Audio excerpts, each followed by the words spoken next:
Doctor Durga Vaitla senior fertility consultant IVF Banjara hills.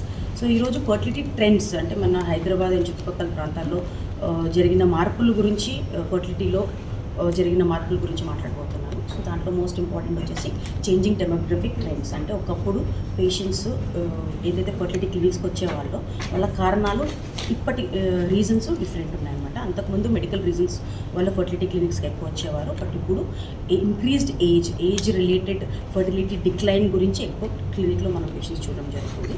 Next వచ్చేసి కామన్గా చూసే కండిషన్స్ వచ్చేసి ఒకటి పీసీఓడి, ఫీమేల్స్లో వాళ్ళల్లో obesity, pimples, irregular periods, ovulation problems, pregnancy related issues ఇవన్నీ ఎక్కువ చూస్తున్నాం. అండ్ మేల్ ఫర్టిలిటీ ఇన్సిడెంట్స్ కూడా ఎక్కువ చూస్తున్నాం.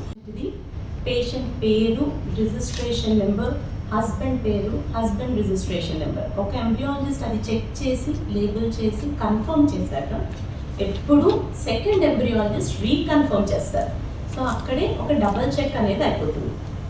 ఇలా డబల్ చెక్ అయిన గెమేట్స్ని, అవి ఎగ్స్ అవ్వచ్చు, స్పర్మ్స్ అవ్వచ్చు, ఎంబ్రియోస్ అవ్వచ్చు, నెక్స్ట్ ఎలక్ట్రానిక్ విట్నెస్ సిస్టమ్ గుండా పాస్ చేస్తాం. అంటే ఏంటి, ఇదొక రేడియో ఫ్రీక్వెన్సీ ఐడీని వాడుకొని మేము ఒక కార్డ్ అనేది పేషెంట్కి ఇస్తాము అండ్ బార్కోడ్స్ జనరేట్ అవుతాయి. సో ఎనీ టైం ఒక పేషెంట్ ఎగ్ హ్యాండిల్ అయినా, స్పర్మ్స్ హ్యాండిల్ అయినా, ఎంబ్రియోస్ హ్యాండిల్ అయినా ఆటోమేటిక్గా ఇవన్నీ రికార్డ్ అయిపోతాయి. సో ఒక హ్యూమన్ ఇంటర్వెన్షన్, ఒకళ్ళు ఎంట్రీ చేయాల్సిన అవసరం లేదు. Everything is getting recorded automatically. So దీన్ని మళ్ళీ మన ఎలక్ట్రానిక్ విట్నెస్ సిస్టమ్ అనేది రీకన్ఫర్మ్ చేస్తుంది. నా ఫర్ ఎగ్జాంపుల్ ఎంబ్రియో ట్రాన్స్ఫర్ చేస్తున్నాం, బై ఛాన్స్ రాంగ్ ఎంబ్రియోస్ వచ్చాయి.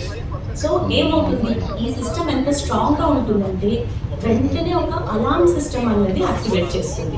నమస్తే అండి, నేను doctor Himadeepthi, clinical director of Nova IVF fertility Banjara Hills. ఈరోజు నేను ఒక 2 ఇంపార్టెంట్ థింగ్స్ గురించి మీకు ఇంట్రడ్యూస్ చేయాలనుకుంటున్నాను. The first thing is AI, artificial intelligence. మా అడ్వాన్స్ నోవా ల్యాబ్స్లోకి ఆర్టిఫిషియల్ ఇంటెలిజెన్స్ అనేది మేము ఇంట్రడ్యూస్ చేసాం. సో దీనివల్ల ఏంటి, మనం మంచి ఎంబ్రియోస్ని గ్రేడ్ చేసుకొని సెలెక్ట్ చేసుకొని వాడుకోవడానికి హెల్ప్ అవుతుందన్నమాట.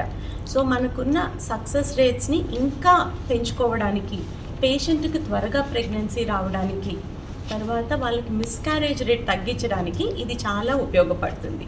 సో ఇది ఒక కొత్త సిస్టమ్ మేము మా ల్యాబ్స్లో ఇంట్రడ్యూస్ చేసాం. సెకండ్ సిస్టమ్ ఏంటి, electronic witness system. Electronic witness system అంటే ఏంటి, పేషెంట్కి ఒక RFID కార్డ్ అనేది ఇస్తాం. RFID అవి స్పర్మ్స్ అవ్వచ్చు, ఎగ్స్ అవ్వచ్చు, ఎంబ్రియోస్ అవ్వచ్చు, ఇవన్నీ ఆటోమేటిక్గా ట్యాగ్ చేస్తామన్నమాట. ఇది ట్యాగ్ చేయడం వల్ల మిక్సప్ అనేది లేకుండా, ఎలాంటి ఇష్యూస్ లేకుండా ever eggs, ever sperms, ever embryos వాళ్ళకే వాడుకొని సక్సెస్ఫుల్ ప్రెగ్నెన్సీ ఇవ్వడానికి ఇది మాకు తోడ్పడుతుంది. So these are 2 important systems ఈరోజు జనరల్ పబ్లిక్కి ఇంట్రడ్యూస్ చేయాలని అనుకుంటున్నాం.